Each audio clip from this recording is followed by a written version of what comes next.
Hi, and welcome back. So thanks for sticking with me through the video. Again, this is the PowerPoint presentation, and it's really the assignment that's coming up. Again, answering the big three questions. So we'll just move right through it. I'm not a person who enjoys people who read slides in a PowerPoint presentation, so I will endeavor not to do that to you either. So again, it's the big three questions. Who are we? Why are we? And who cares? Let's start with who are we? We're just getting an assessment here of basically where we are. If you went into your primary care physician for your annual physical, this is basically what we're doing for the organization. It just kind of where's it now? Not like an auditor, not like some of the other more invasive stuff, just a baseline look at things. But here's my point. All of this requests data, not just a narrative, like no long form answers to these. If there are numbers attached to them, I'd like to see them. If there's a document that spells it out, I'd like to see it. If there's not, just say, we don't have it. I'd rather just have that.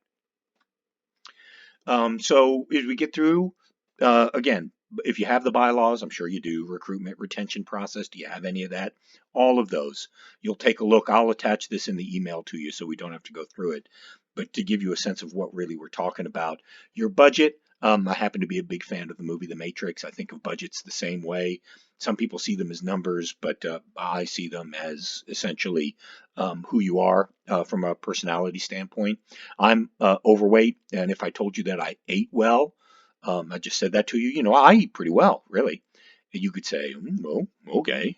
But if you saw my food diary for the day or maybe for the week, you might return to me and say, I don't think you eat as well as you think you do. And that's really what the budget's all about. This, I won't go through them, take a look. These are the plans and some of the other things and policies that I'm looking for and that an organization really should have. If you don't have it, it's not the end of the world. I've got all of them myself as template documents that can be gone through. We probably won't have the time to get through them all together as part of this scope or assignment, but I can give you all the templates and you guys can wrestle through them to the best of your ability. Human resource. Here's the biggie, right? I know it's very much on your mind, so I want to get a pretty full accounting of where it is. Current paid staff, full and part-time. Current active number of volunteers. Not the volunteers who show up every once in a while. Promise they're going to show up. They were going to work like every show, but they worked one. I'm not really interested in that. Just really the active volunteers, not the hardcore. Yes, I want the hardcore, but a little less than that too. The ones who are pretty reliable and give you something on a regular basis. And the total number of volunteer hours in, there's a typo for you, your money at work in 2019.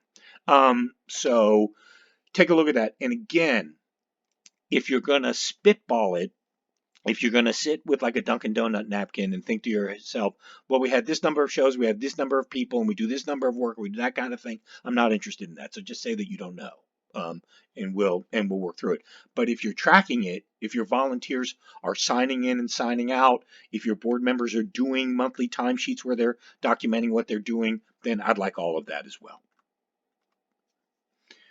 And then the breakdown by now here, I want you to spitball it for me because I feel pretty confident you don't have this, but it's going to be exceptionally important that we have a fair understanding of where the labor is in the organization.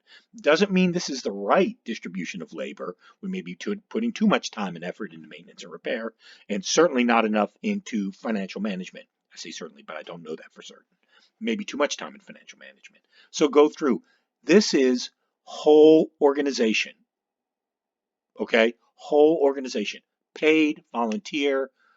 If you're getting third-party folks that you're paying vendors to chime in on that, then do that as well. So all that all the way through. Facilities and vehicles, you rent or own your primary venue, all of that. Again, down to the seats. I want the total number of capacity so I understand it better. The number of fixed seats, those are seats you need a tool to remove. Flexible seats, you and your buddy can go pick it up, or you can go pick up a chair. Festival seats, sit on the ground, or somebody brings a folding chair or something else to sit in. And if you have standing room, let me know about that too. Um, the systems, I'm just interested. This looks like a lot, but it's really just the same big three questions. Do you own your own system in each of these categories and you operate it yourself? Do you rent it and operate it yourself or with people that you pay on your payroll or volunteers? Or do you hire a third party contractor who brings the system and the talent to run it? So those are things I'm interested in as well.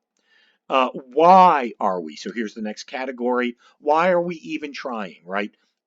Clark Kent in at the primary care physician, but really in our heart of hearts, we're Superman, right? We're here for a reason. We have something special we want to give. So let's figure out what that is. First, we have to understand who we're serving, right? Superman served the entire globe, but did a lot of work in Metropolis. So what is our primary service area? Yes, the entire globe, but let's think about your Metropolis. Do you know what it is? Is it just the Shenandoah Valley, larger Lexington area? Are there other counties as well? Something in a county or two in West Virginia? How are you thinking about it? And what I'm looking for here is not who is visiting you. It doesn't matter to me if somebody heard or their friend went down to North Carolina and told them about it and they drove up from North Carolina and you have a North Carolina zip code or people came from North Carolina. If you're not actively trying to get people from North Carolina is not in your service area. So I want the area that you think you guys are really working at to draw from. That's what I'm interested in. And give me the baseline demographics for that. If you don't know what baseline demographics are, really what I'm looking for, you can give a holler. But I think you guys have board members who know what that is. Don't want to get deep in the weeds on the competition thing. Again, just in your service area, not outside of it. Really interested in having you um, uh, try to assess what's in your marketplace. All right, not deep in the weeds. Identify it and let me know. Is it competition, complementary, or is it pretty much irrelevant? You should know. And the entire organization should too. Here's the biggie, right? This is what Superman does. This is right the heat vision and the super strength and the speed and the flying ability and all the other things. This is everything that he can do to save Metropolis, right? This is what we're trying to figure out here too. Number of paid performances per year, 1-day events. So you bring the Squirrel Nut Zippers in to play for a night, and they're a one-off, and that's a 1-day event. Bring them in for a weekend, and they do 3. You can count them as 3 events. That's a multi-day event. Okay. If you have a festival, that's a multi-day event. How many free performances do you do per year? Either single or multi-day events. Break everything down by category. Is it all pretty much music? A little bit of dance, comedy, storytelling? If there's something I don't have there, add it in your breakdown. Number of educational classes, camps, workshops that you have per year. So let me know what those are and break them down by what they are. And you can do the extra credit and tell me what ages they're for. And number of paid rentals, you see it, free rentals, events held off-site. Are you doing anything off-site? How about online? If you are, would love to know. Would like to know if you are supporting other fundraisers in the community, not yours. I know you support yours. Are you giving silent auction tickets to an organization or many organizations? Are you providing sound equipment for other nonprofits or others? Are you booking talent? Are you providing any other thing that you're supporting in the community? And the total number of tickets that you give away or drastically reduce, not tickets that qualified for your standard group discount or a negotiated group discount that's not seriously low or free. And then tell me who those groups are. From a group home, veterans, other underserved communities or populations, particular winners or something else. Then don't count artist comps or sponsor comps or anything like that. That's not, I think you know the intent of the question. Who cares? Who loves you, hates you, who doesn't know you exist, who can help you, who are the ones who can get things that you need, and who's got your back? Let's start just by trying to figure out not all of it, but just the very top of it. Would love to see a full visitor zip code report. You can do it for 2019. That's perfectly fine. If you want to give me everything, that's completely fine too. Again, I don't want unique visitors. Like this is the time I don't want unique. If John Smith came 16 times to your shows, I want his zip code 16 times. A P&L for any of the three shows in the 2019 season. If you're worried about me knowing the band or anything else, even the date, you can leave that off. Just give me, I would just like to see the P&Ls. Your web analytics for 2019, including the bounce rate, and for extra credit, the time spent on the site and number of pages. If you want to let me into the back end for a day or two, I can get what I need. Same with Facebook for your analytics, your average review score. Um, I'm not interested in likes really. Likes are becoming ever more irrelevant. The most important thing is reach and interaction. And so I'm interested in that in 2019. Are you Google My Business for your business? Does somebody have it on their app? Are you checking it regularly and seeing what your reviews are? I'd love to see the analytics for 2019. If you haven't checked your analytics in Google Business in some time, you will be blown away. It is by far the largest amount of traffic that any business has in any of its digital platforms. Um, and then email newsletter. I know you have one because your executive director's note about COVID-19 was, I think, in MailChimp. I think it was MailChimp. Um, Number of your subscribers and the average open rate for the year of 2019, please. Your donor data, number of unique donors. Here, I just want the unique donor. So if John Smith gave to you 16 times, only want him once. Number of individual donors, that is an individual, Mr. or Mrs. Smith, or John Smith, or Betsy Smith, or their daughter, Bitsy.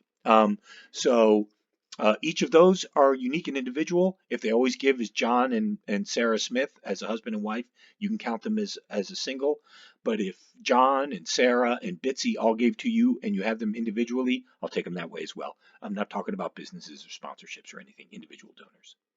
Number of new donors, all categories, number of new grants, number of new business sponsorships or business contributions, number of individual donors that you had, let's just say for 2019.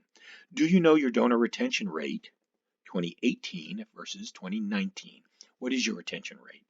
Who gave to you in 2018 that didn't give to you in 2019?